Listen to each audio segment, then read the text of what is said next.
Wednesday in Conversation, and today my guest is Tracey Baptiste. And I am so glad to have you finally in this conversation because we talked about it at Allen. My word, what is that? 8, 9, 10 months ago, so 9 months ago. Yeah, I feel like it was a long time. It was a Yeah, long time ago. yeah, the world just keeps moving forward. So first, tell us what's new and coming up in the world of Tracey. So I have two new books coming out. One of them is right behind me, Moki Magic Carnival Chaos. It's on my Yeah. bookshelf right there. That one comes out in August. It is a middle grade fantasy, um, sort of ish in the tradition of the Jumbies series, which is the series that I'm best known for. It is not as scary as the Jumbies series. Um, but it is, very Caribbean based, like the Jumbies was. And in this case, a Moki Jumbie, which is what the story kind of centers on. Moki Jumbies are kind of these joyous creatures. They want to heal and protect, and what people know them as are the people who dress up in costume and stilt walk during carnival. That's the thing that people know them for. But the legend of the Moki Jumbie begins with Mokos from West Africa, who were healers. That's who you went to when you were having difficulties, regardless of what the difficulties were. And the legend is that there was one Moko that followed a slave ship out to the ocean. And as the water started getting up and up and up, rather than the Moko starting to swim, the Moko's legs stretched under the water so that it could keep them above the waves. And that's why the Mokos have these long legs. And so the Moko followed the slave ship all the way to the Caribbean. And where I pick up for this particular story is that original Moko passed its traits down through its family, through the generations. But because the Moko's powers are so powerful, they sort of split across family members. Okay. So the family members will have the power, one of the family members will have the power of vision. One of the family members will have the power of protection, and one of them will have the power of healing. So we are meeting these three cousins, Misty, Aiden, and Brooke, in Brooklyn, and they have inherited the powers of their ancestral Moki Jumbie. They can heal, they can protect, and they can see into the past and into the future. And they also, it happens like just before the Caribbean Day Parade on Eastern Parkway, and there is this creature that's basically sucking up all of the magic from Caribbean peoples, and they need to stop it so that they can save Carnival, really. So it's a much more buoyant, fun series opener. This one is than the first Jumbies book. So So you that want to one be a little more upbeat now it's a instead of little bit more, it's a little bit more upbeat. It's much more fun. There's a lot more like fun and shenanigans, and because it's a bigger cast too, yeah. like you're in the heads of all three of the kids at different times. So that one comes out August 6th. And the That next sounds one, like a lot of fun. That sounds like a great one. And yeah, it it's builds like within the don't world eat, you've created. don't be hungry while you eat it. Yeah, don't be There's a hungry lot while of you eat food. it. Yeah. Well, I sometimes when I read, I get hungry no matter what's happening, so that could be really dangerous, right? So Yeah, this book in particular, like I really dive into a lot of the food, like Caribbean food. oh, And one of the uncles has a restaurant, so there's a lot of like gathering around food and eating and snacking and things like that. So so it's a little bit it's a little bit rough. mhm. And then the second book that I have coming out, which it will be in October, that is also a new series opener. This is my first science fiction, Okay. still for middle grade. This one is called Boy 2.0, and it is my take on Snow White. It's like if Snow White's mother was not just wishing for a child with these particular physical traits? What if Snow White's mother was a genetic engineer? What would she, as a black mother, make her child look like? And it turns out that Cole, the main character, has the power to camouflage himself. He can make himself invisible, basically. And so there's a lot. So it's a little bit, this one is more of a straight adventure Mhm. kind of story, because there's this mysterious tech bro that's after him. The military's after him, and he does not know exactly what he is. He does not know if he was created in a lab, if he was born naturally. He has no idea, because as in the original Snow White, the mother is long past, Yeah. and he is growing up not with a family. So he's in the foster care system. So that is really very much a straight adventure science fiction kind of book. And so yeah, those are the two Yeah. things I have coming out this year. Yeah, that one is at least talked about on your website, and I love the cover. Is it going to stay that cover? Yes, That's yes, that cover is great. And yeah, I will see if I don't know where, I have no idea where the book is right now, because it's usually on the shelf as well. Clearly somebody took it and made off that, with it. I have that's another good. one, and Maybe I can I somebody's can reading it. I No, can write we'll it down at in some point so you can see it. yeah, we'll insert an image in the Sure. break so people can Perfect. see it as Yeah. well. But I love the cover. I must somehow these blues that are coming out are really, and then I'm wearing blue today by happen chance, but the blues in this cover are really attractive with the boy's skin and across that and the camouflage. I thought it was really nicely done.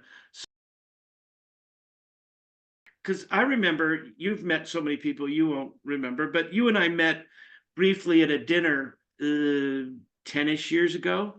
You know, when the Jumbies was coming out. I think the very first book was out and you were doing that. But as I did some research on you, you were writing quite a bit before that middle grade series took off. So I'd like you to talk a little bit about your pre-middle grades, pre-YA life, as an author whose name people recognize, who people know kind of what you're known for, but you have a kind of a writing career before that. So tell us a little bit about that. Sure. So you're right. My first novel came out in 2005. That was called Angel's Grace. It is, at the moment, it is my only contemporary non-fantasy piece of writing. And honestly, that was a book that I wrote because I wanted to see whether or not I could write a novel. When I started thinking that I was going to be a children's book writer, I honestly thought that I would be writing mostly picture books. Oh, And so I was trying to write picture books. But as you know, picture books are deceptively simple. They're really, really quite difficult to get yes. right. And I was struggling with how to write a picture book, and I decided to take a little bit of a break from that, try to write a novel, just to see if that was a thing that I had in me. And this was the novel that I wrote. I showed it to my then agent, who was my very first agent. Um, and she thought it was great. I really only had the first couple of chapters, Uh-huh. and she sent that out, and she sent it to one person. She sent it to Barbara Couts. No, not Barbara Couts. What am I saying? Paula Weissman. Barbara Couts was my agent. She Mhm. sent it to Paula Weissman at Simon and Schuster, and she bought it immediately, just on a couple of chapters. So that was certainly a surprise for me. I was not really expecting A, that she would send it out, or B, that anybody would like it. Yeah. And then after that, like I did not know what I was doing. And it was 2005. 2003 actually, when the book was sold. And I didn't have any contacts in the writing world. I didn't know what a debut author was supposed to do. I didn't know how to connect Yeah. to librarians or teachers or anything like that. Like there's no booklet that tells you what it is you need to do and how to do it. Um, so the book came out and it was nicely received, but I was kind of on an island by myself, so I didn't do anything with it really. And then after that, I started working on a bunch of nonfiction books, work for hire nonfiction Yeah. books. And so for a long time, that's what my career was. Like I was doing these books for Chelsea House Publishers, for Rosen Publishing, like these books where they would come to me and say, hey, we want you to write these biographies, and these are all the people that we have that we need biographies for, but they would let me get first pick. Oh, yeah. Um, which was nice, and I could do as many as I wanted, like as many as I could, like, get Put through, out. and that was my career for a long time. Well, Um, that's fascinating to me because I talk to a lot of young adult authors, and many don't know they're writing middle grades or young adult until they send it to an agent, and agent says, "Oh, you're writing young adult fiction. Let's do this." But by the time you've written these books on Jerry Spinelli and Madeline Engel and Stephanie Meyer, and I think so. I thought, oh, you were at least aware of this world. Sharon Creech. I mean, these are all of them have written really wonderful books, um, and span a history of children's literature going right. all the way back. So I thought I want to talk to Tracey about, if researching those people turned you off from middle grades or young adult, or got you excited about middle grades and young adult, or you said, "Oh, I can do what these guys are doing," right? Well, the first book that I published, they considered it young adult. It's still categorized as young adult, but really what it is, or how we would categorize it now, is either young adult or upper middle grade, because the main character was 13. So it sort of is on the higher end of where I ended up writing, really. Except for my short stories. My short stories have traditionally been, for older readers. They've Yeah, traditionally been, in the young adult space. But when I was working on the biographies of Jerry Spinelli and Sharon Creech and so on, I chose them because these were writers that I admired already, and Madeline L'Engle in particular. And it was great to be able to get paid to read their books, to be able to do their biographies, because I had to read their catalogs and like just do all of this research on them. So I was just thrilled to be able to get to know a lot of these authors more in depth, as I yeah, was trying to figure out where exactly I would fit in this industry. But none of them were working on anything that resembled the Jumbies, which would be my next yeah, novel. So it was neither a deterrent nor a spur for me. It was at the time just, I think, part of my education. And that's kind of how I looked at it, that I was getting paid to be educated. I was getting paid to educate myself about this industry and what was going on. And this is when I discovered, oh, there are groups that get together, like debut groups who like do things together. There are all of these people, that's when I discovered the writing community mhm, really was after my first book had come out, and like years later, as I was doing research in all of these other books, that's when I discovered the community, that I wish I had had in 2005 when my yeah. first book came out. But you know, for me, it still worked out fine. I was a young mom at the time, so, dealing with my kids was was a lot. So I really don't know that I really would have had the time to devote to the publishing industry in the Yeah. way that I would have quote unquote needed to like be a bigger success earlier on. I was really much more focused on my kids and Yeah. getting them where they needed to be. Well, things kind of happen when they need to happen, right? Sometimes, Right. and but it's really I found that really fascinating because I would say that in some ways you're an anomaly of how much you kind of knew about the field before you were really kind of immersed in the field. Because I would say that's really not typical. Right. There are people, they know these authors or they read them as kids, but they're not really considering them. Um, I think it's Robert Cormier who didn't know he's writing young adult literature till his agent said, oh yeah, you're writing young adult literature. We're gonna do your cover like this and like that. Because he just thought, well, I'm writing a novel, and it Right. just happens to have young people in it, right? And I think um, today, maybe if Dickens were to try writing, they'd say, oh, you're writing young adult fiction. You got to cut that, make it shorter. This novel's really four novels. You need to have Right. Yeah. Yes, it. for And sure. and then what would we have with David Copperfield or Great Expectations today, right? And he just was a writer who was telling stories, right? So there you go. Exactly. Yep. Yeah. Well, let's And I let's have and I you think give that a that's the truth, right? Like it's always you write whatever it is you write, and it's the marketing department that decides where it lands.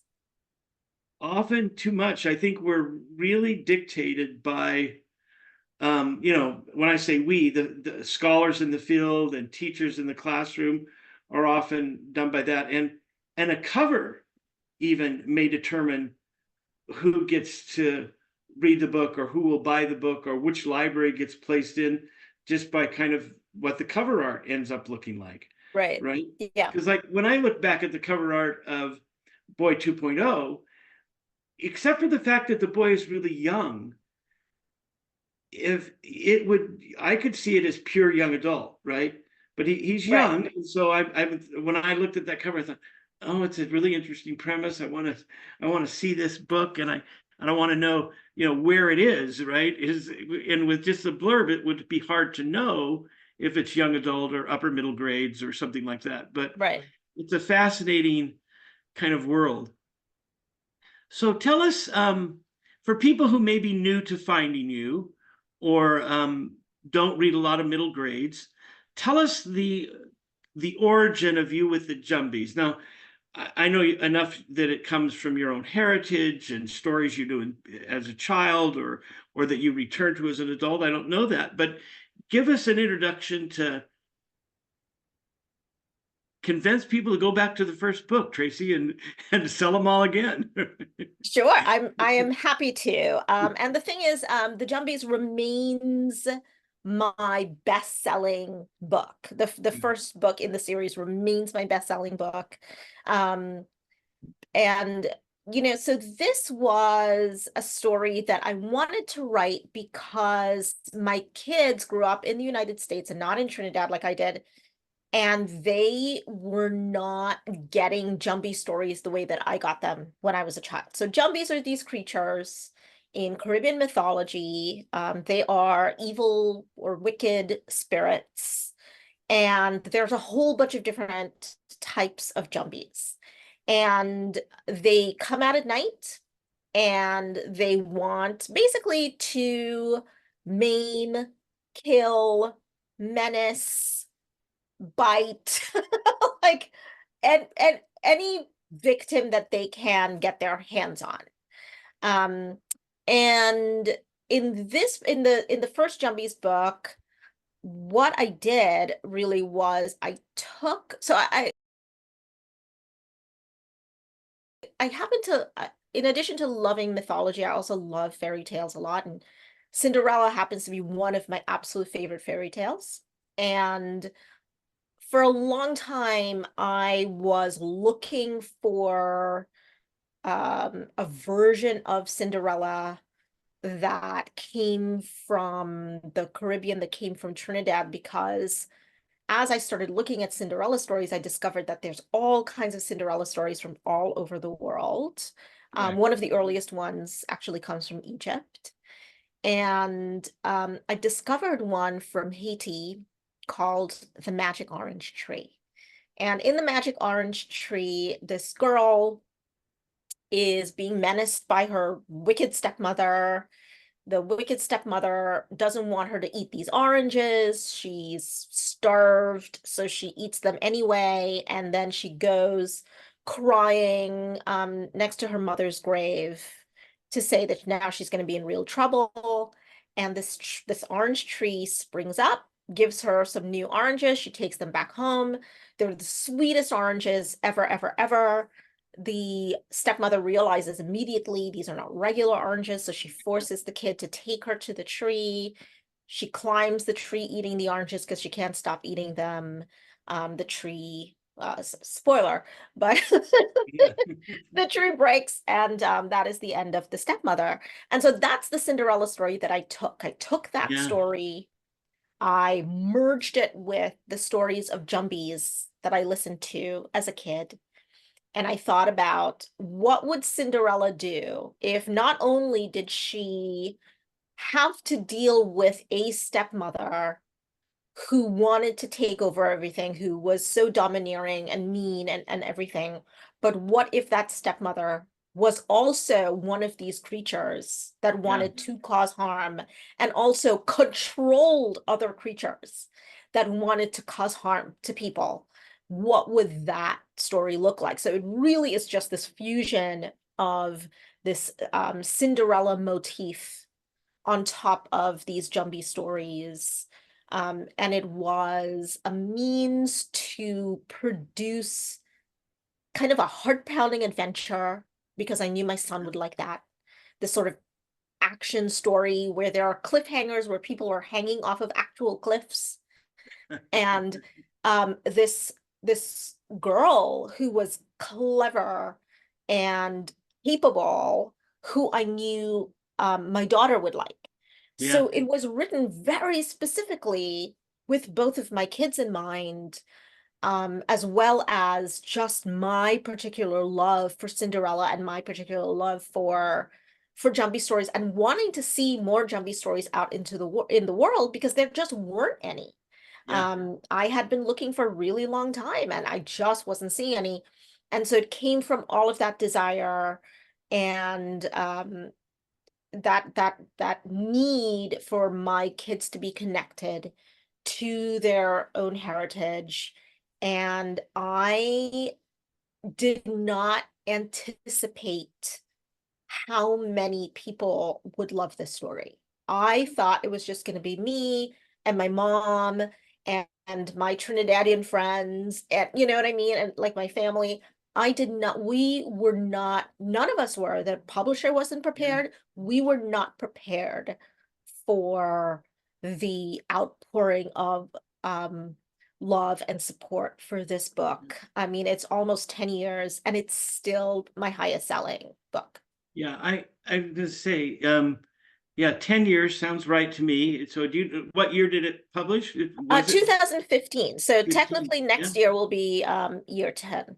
So I can remember when it first came out, and in my career, I tend to focus on upper young adult, realistic fiction, race, class, and gender. But I can remember when this came out and how it was kind of riding the wave of when we were starting to acknowledge middle grades as a category. I mean, because when Right. I first started doing this, we just had young adult fiction, and some of them were written for younger kids, and some of them were older. But then I think publishers got smart and said, "Oh, we can just we can directly market things as middle grades, Right. and it can do that." So I love the fact that it's connected into your own story and the traditions, and something that most mainstream people in America would know nothing about, this group of mythological characters and history. So I think you do a really interesting service to a culture as well. But they can be scary. So what do you say when people say, well, this book's not appropriate for these kids, or this is too scary for these kids? What's your response to that hesitancy? Well, I toned down the scary factor in these creatures pretty considerably for the series. Mhm. Um, there were some things that I had in early versions of the first book that my editor said really was just not going to work, was not going to be appropriate for middle grade audiences. So I had to figure out other ways Mhm. to kind of mitigate. So we were going more for tonality, Uh, like sort of more of a scary tone than like these creatures will like get you and like do bad things to you, right? So that's really more where we were focused. I remember there was a very particular scene early on where the Jumbie Severine, she's in the forest, she's angry, and she picks up this creature and she just chomps down on it. And we changed it because it was like she was doing it out of malice. We changed it to say that she was hungry. So she still does it, yeah, but there's a tonality shift from doing it out of malice to doing it out of hunger, yeah, makes it a little softer. And yeah. so those were the kinds of changes that we made in the book to just sort of soften a lot of what was happening there so that we could, um, not scare the bejesus out of children. Yeah. It's not that they can't scare each other, right? They, The they description, do. yeah, the description you said of Jumbies, I thought, well, that could be a description of sixth or seventh graders, right? Just in general, right?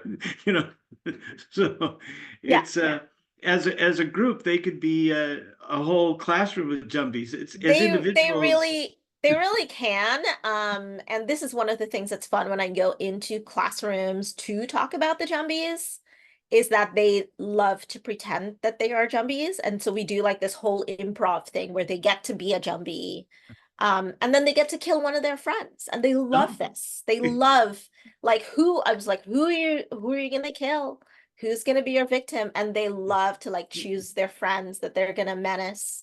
It's a lot of fun when we do that because they really are. They're very much like these creatures. They yeah. they really dig it. I think the kids can handle much more of the scary factor than adults think they can handle.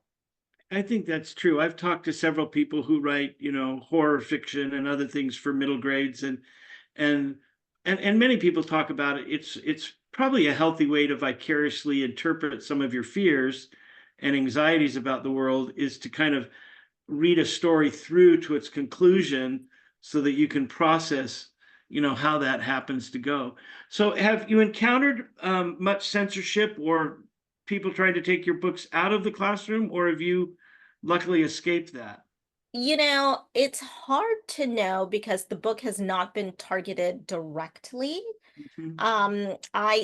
I'm not aware of anyone reporting things. I have heard things from several people, like the idea that Jumbies, for example, are spirits, are things that, Mm. people associate with the devil, or like they're not associating it with mythology, right? Right. They're associating it with religion and with Mhm. like the devil or whatever it is, which is not what it is.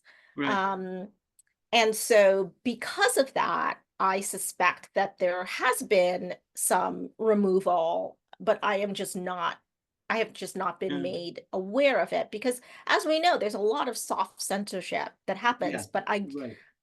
I am guessing it does because I do get questions about that a lot. Yeah. I do get, like anytime somebody sees a description and they see the word spirit or anything like that, like you can see like the little sort of their little tentacles kind of, go up and like some alarm bells are going off in their head. and I know what that's about. Yeah. But I have not been told of any direct pulling of my books from the shelves. Yeah. If anything, maybe there's been some avoidance of the book. And I think this is again where we need more education. I think typically white stream American educational systems where most of the people are white and, um, have not a good understanding of other cultures. Voodoo, for example, is widely Right. misunderstood because Yes. of TV and movies and things that have been portrayed. People have no real good handle on the history of what that really might mean, and a mixing of Africans bringing traditions over with the slave trade, and then then man, then we'll have to talk about slave trade again, and we don't want to talk about Right. anything. We don't want Right. to do any of that. So the Right. soft censorship is problematic. But I think that when your books exist as a way for any kid connected with a Caribbean past whose parents maybe have not talked about it or neglected it themselves or weren't taught, I think it's a really good avenue that exists out there. And those kinds of things always make me very excited. I'm grateful when my own grandkids run into these books that are culturally distinct from what they know and experience, right? And then find them among their favorite books. And you think, right, you know, you, you have to cheer because it's really hard for grandpa to directly suggest a book, right? Oh, it's Right. grandpa. Yeah. I can kind of have them around, or oh, you want to take some books home? Here's some, and lay them out for kids to take. But it's a gift when these things kind of show up. So in classrooms or in kids' libraries, or and maybe it's again the power of letting a kid go to the library and browse, right? Exactly. Yeah. Let I them mean, take home 10 books and hope they read two of them, right? right. I mean, I feel like browsing is like so important for kids because starting at like the end of second grade is when, because that's the grade I taught mostly. When Yeah, I was a classroom teacher, I taught mostly second grade. And what I realized is that that is when they kind of really start to hone in on their taste in yeah, books, and also when they can start choosing books that they can read alone, that they're reading by themselves. It's a book that they can have, they can read, they can decode all the words, they can, like they can understand it for themselves. So they're really starting to choose. And the ability to browse, to look through, to like look at a cover, read a couple of the pages, read something on the back, and make the decision about whether or not that's something that they want to give a chance to is huge and is powerful. So yes, that's yeah. such a Browsing. big deal for kids to be able to do that. So it's a little bit disappointing when people pre-pull books off shelves Yeah, because the discovery is gone. yeah, And they don't know what's not out there. Like, they're not they're not trolling around on the internet for to see what books there are. Like that's an in-person kind of discovery. yeah. It's also It's really disappointing that interesting. Barnes and Noble has decided now that they're not, having middle grade book, they're not shelving middle grade books. And it's like Yeah, those are the kids who are yeah, going to go into a bookstore and browse and yeah. like and discover. So that is gone I now. I think that we've lost, and there was a cycle where even elementary school libraries were poorly funded and reduced to almost nothing. That was certainly the case in Las Vegas where I finished my academic career. But I can remember when I was in the sixth grade, and it maybe happened in the fifth grade, we had um, field trips to the public library, and we could browse this huge public library in Tucson, Arizona, where I was at the time. And then the teacher, he was really smart. He would just kind of walk around, and then like he told me one day, he said, "Oh, you're reading a lot of biographies. Do you know there's some biographies over here?" And he walked me over to the adult section and said, "These are where the biographies start over here." And he didn't say, "Oh, you should read bigger, you should read above your grade." He just said, "If you're interested in biographies, there's these over here, but there's also over here." And it was like a whole new world. All of a sudden I was reading biographies that were a little more sophisticated than I'd read in the past, right? And it opened up a world. But teachers and librarians can do that if they're in an environment that they can do that. Right. Right. Yeah. So that was a lot of fun to do that. So, what's your writing process? I love this question. So, do you tie yourself to the chair and you can't get up until there's 300 words? You know, um, you bought a pet, I see, so that you have to get up and take care of the pet periodically. You're not really an animal lover, but you need an excuse to move. Um, yeah, process is an interesting question for me because I feel like for a long time I did not think that I had a process. I really felt like I was scrambling every time I was trying to write a book, and I didn't know how I was getting into it until I read The Creative Habit by Twyla Tharp. And she is, of course, she's a dancer and choreographer. I'm also a dancer. That's a thing that I used to do in a previous life. Um, and she was talking about how people enter into their creative day usually with some kind of routine. And I was like, this is nonsense. I have no routine. This can't be a thing. She must be talking about something that I don't know about. But when I really thought about it, what I realized was at the time, both of the kids were going to the same private school. And in the morning, I would make their breakfast, get their breakfast to them. My husband and I would drive them to school. We would all go in together. The dog would be in the back of the car. They would be in the back seat. We were in the front. We would all drive together to school. They would be dropped off and we would come back home. My husband and I would sit for a few minutes and have breakfast together before he had to head off to work. And then he would head out to go to take the New Jersey Transit bus into Manhattan. And the dog and I would walk him to the door. And if it was warm enough, we would stand on the porch and watch him walk down to the bus stop. If it was cold, and by cold, I mean anything under 70 degrees, I I would pick the dog up and like hold him up to the window at the door because we have a big glass pane in Yeah. the door. And I would hold him up like this and we would watch him walk, as far as we could watch him walk down.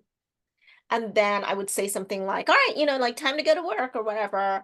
And he and I would come upstairs and come into this office to get started. And I realized that that was my entry point into my Yeah. creative day.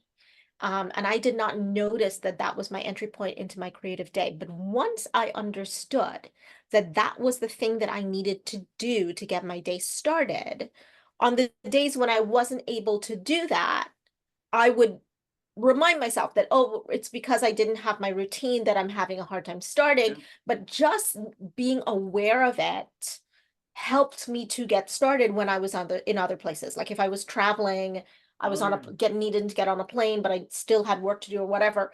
Being aware of the fact that my usual creative routine was upended for that day would help me to get over whatever the hump was so that I could get to actually start working. That's So fascinating. that's the like sort of day-to-day thing, right? But as for sort of generally how I approach books, is that I usually start with some tiny idea. I'm looking for sticky notes because so like I have like a whole thing.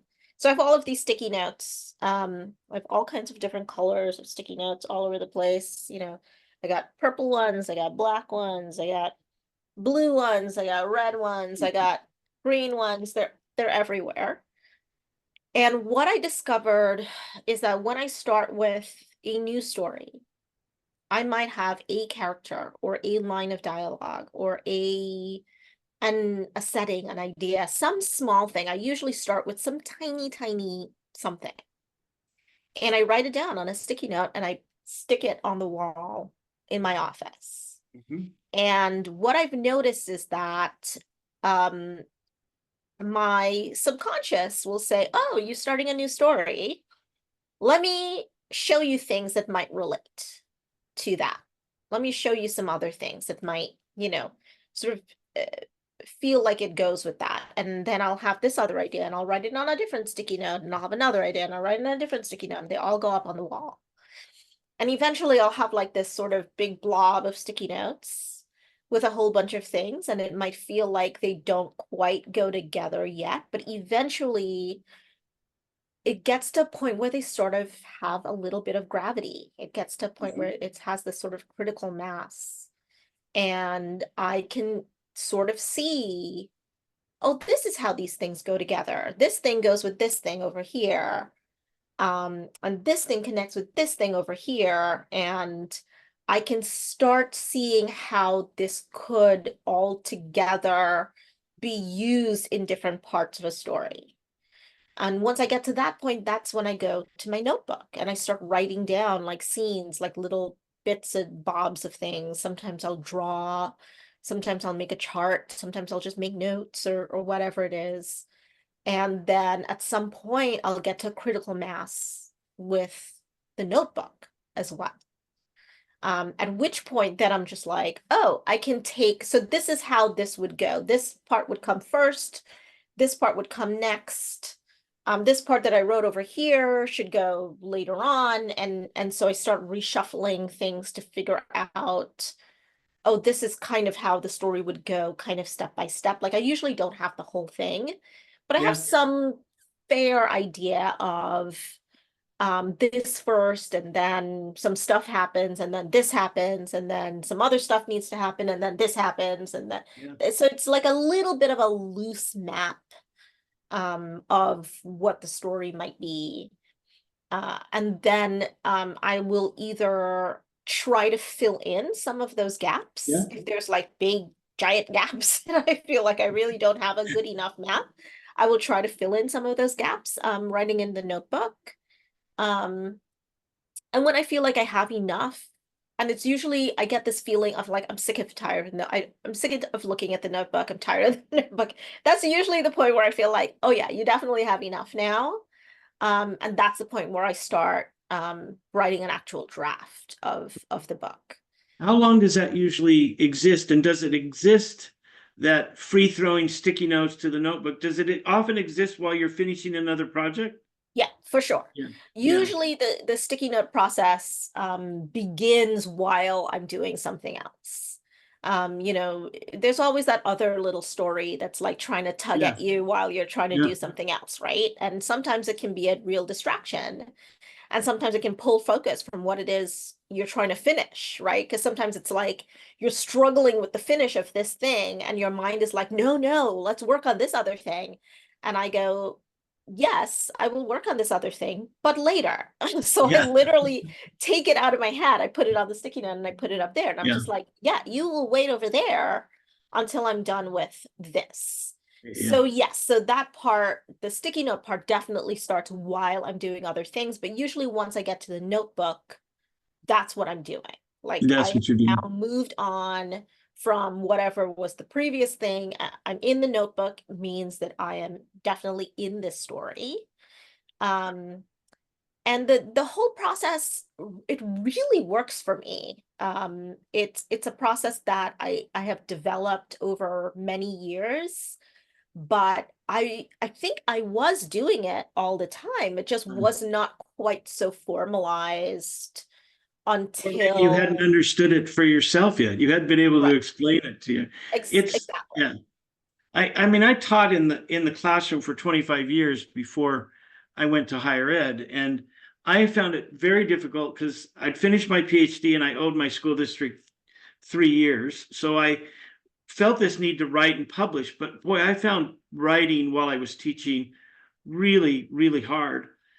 So when I did get the academic job, it was always best for me if I was starting something in the middle of something and then had something that was in edits, maybe revise and resubmit or something that I was finishing because and I didn't always do it on a wall, but sometimes, right, I would put the new ideas up there. But it was much better for me if I was thinking about, oh, that's a really good idea. What do I need to research that? Do I need a questionnaire? Do I need to interview some people and put those notes and then get it out of your head somewhere on a piece of paper or in a Word file. But I found that very productive as an academic who wasn't confident that I could write. I told my friends, if I'm back here in 3 years, it doesn't mean I don't like the weather. It means I couldn't write. If I'm back here asking for a job at my old high school, it simply means I couldn't hack the publishing. But having several projects in the works, because not everything works, right? And if you work on something for a couple of months or 3 months and it just dead ends, then you don't have anything else. So it Right. was helpful for me to kind of have those. I like that. Fascinating. So now you're at drafts. How many drafts? Oh, so many.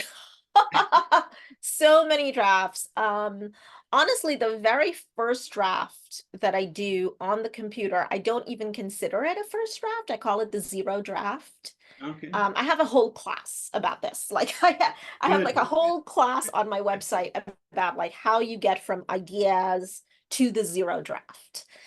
Because it's basically my whole process, right? Like I run people through my entire process for 30 days to get to that initial, what I call the zero draft, because it's garbage, right? Like the first thing to write is like it's pretty useless.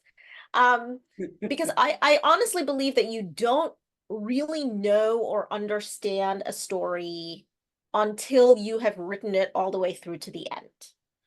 Um, until that happens, you have no idea really what the story is about, because often you change your mind. Often there's so much discovery that Yeah. happens in the process of drafting that if you were to try to tell somebody what the story was about before you have gone through that process, you're probably going to be wrong about what it is. So you need to get there. And so I don't consider that to be a first draft. Um, so after I have that, that's when I'm like, okay, now I'm working on a first draft because now I know what I'm doing. Now the story is sort of like in my head, in my body. And sometimes I don't even look at that, that zero draft as I'm working on the first Oh, draft, because I know it. Like yeah. I kind of have it in me. I might refer to it every now and then, but for the most part, I don't look at it again. I just sort of leave it and just sort of go with the flow and see what happens. Well, that's But fascinating that you um, you look at it. That would probably panic me, but I mean, I it's there. It's understand. there for you if you need it, Yeah. but I often will just ignore it, and go. I mean, sometimes I look at it because I'm like, oh right, wasn't there this character? What was this character's What name? Like, that did I was give going this on? character a name? Like, it's always that sort of thing. Like, I need to go back and look. But for the most part, like, I know the ups and downs of the story. I know what the plot points are generally, and so I can just go. And when I do that, I feel like it flows a lot better if I'm not looking at something and trying to make it fit. If I can just leave it off to the Sure. side, and just move on, I find that works for a much smoother actual first draft. Well, and you have a lot of preparation before you get to what you're calling your first draft too. Exactly, The sticky exactly. notes, the notebook, the zero Yes. draft. Yep. You're doing a lot of work. Right. So, at what point do you let someone else see it? Do you have a writing group or an editor? At when do you say somebody else has to have eyes on this? Yeah, it's usually when I've gotten through a few drafts and I feel like I know that this is not where it needs to be, but I don't know what I need to fix. It's usually at that point that I'm like, I know it's quite not there yet, but I have looked at it and looked at it and tweaked it and tweaked it, and I don't know what else can be done with it. And usually at that point, I will either send it to a friend. So I don't have a writer's group. Like I've never really done well in a writer's group, but at this stage in my career, I have a lot of friends who write.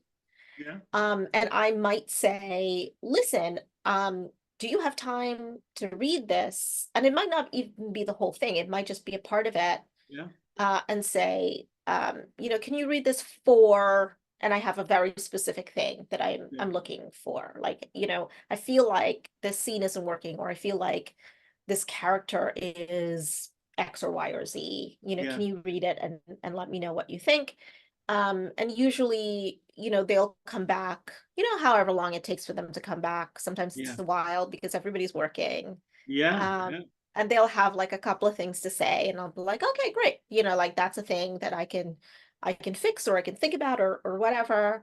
And usually at that point, usually when I get to the point where somebody else is looking at it, I'm Yeah. really very close to the point where I can show it to my agent or my editor. Like it Editor. really is just like maybe a few tweaks. It's usually not a whole overhaul Yeah. before I send it off to my agent or to an editor.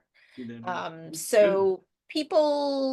Good. So I don't generally share a lot of what I'm Yeah. writing with people. And if I feel fairly okay about a piece, um, even though I know it's like not the greatest or whatever, I may send it straight to my editor or to my Yeah. agent. There are plenty of times I've done that without showing it to anybody else at Mhm. all, or even Well, talking about it. Because I find sometimes that when I talk about it, what ends up happening is I'm pulling focus from myself that needs to be in the story. So a lot of times when I'm working on something, I won't talk about what it is that I'm working on yeah. because I feel like it pulls too much focus from it. I think you have a really good sense of self about your writing process too. That's that, which is, I think, healthy. From talking to a lot of authors, that you have a process that's working for you, that you feel comfortable where you are in the stages. I think that's really um, shows that you're kind of comfortable with who you are and what you're doing, frankly. So that's got to be healthy, right, Oh, I Tracy? love that. I love that. That's great. I will take it. Because I mean, I feel like it took me a long time to get here. It definitely was not something that I came to early. So yeah, it took me a while to get to this point where I feel like I understand how I work and feel comfortable, as you say, with it. I Yeah, feel good about, it working the way that it works. that's great. It's been great talking with you. Kind of as a conclusion, I'm going to ask you, where do you look for inspiration in your writing? Do you look to other writers? I know one of the answers has to be mythology, right? You look there for inspiration, but where might you look for inspiration generally besides the world of mythology?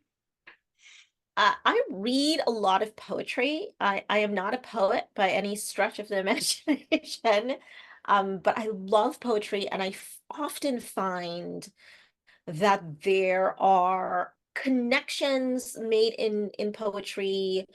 Poetic language makes me think in ways that I have not thought before.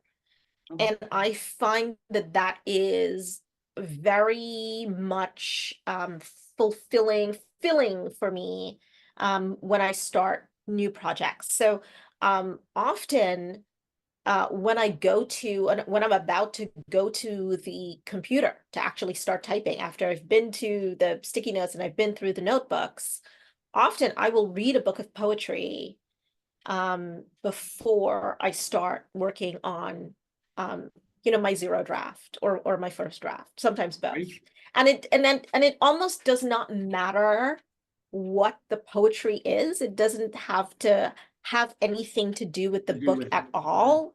Often it's just the way that poets put ideas together and put language together that puts me in this space of thinking about my world and the characters and the story that I'm trying to create in a very different way that is really helpful to me. So that's a thing that I started doing with when I first started writing Boy 2.0. That was the thing that I Yeah. started doing with that book, where I was reading Enzo Silon-Suren's book, When My Body Was a Clenched Fist. When My Body Was a Clenched Fist, that was the name of the book.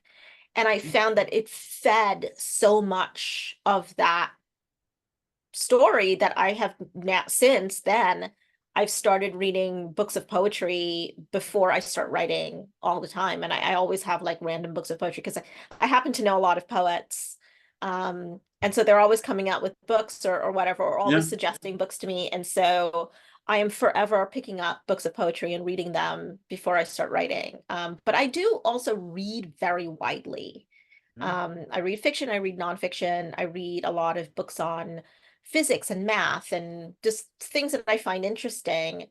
And so I find that I pull tiny things from different places all the time that will somehow go into something that I'm working on. But very directly, poetry feeds my kind of sentence level construction of language when I'm about to write.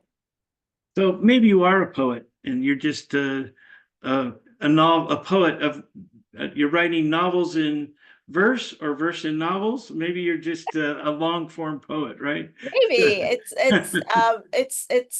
it's possible. I feel like one of my poet friends, Erin Ballou, actually thinks that I might be a poet. She Yeah. she she definitely believes that. She's like, yeah, you can definitely do poetry. She's like, I've read your work. You definitely have like what it takes to be a poet. Like, yeah, I'm no Aaron Wu, so so I will just continue doing what I do, and I will just happily read what you do and let That's it right. fuel me. Yeah. Well, Tracey, it's been wonderful to talk with you. This is going to be really great. I hope we run into each other again soon at Allen or NCTE. And whoops, I think you froze for a second there, but that's okay. Oh, I was saying that I will be at NCTE later this Oh, year, so I hope yeah. you will be there. Yeah, I'm going to be there this year too, so it'll be great. I'll run into you. I'll look for you. Thanks, Tracey. Awesome, awesome. All right, goodbye. Bye. Thank you.